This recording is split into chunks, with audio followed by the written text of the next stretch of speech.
నీవు మనుషుల వైపు దృష్టి పెట్టి దేవుడు సహాయం చేయాలంటే అయ్యేది కాదు.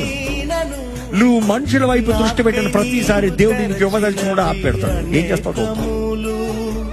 నువ్వు మనుషుల వైపు దృష్టి పెట్టిన ప్రతిసారి దేవుడు చూస్తాడు. ఆహా, పక్కన చూస్తున్నావా, నేను కాకడా అట్టు చూస్తావా.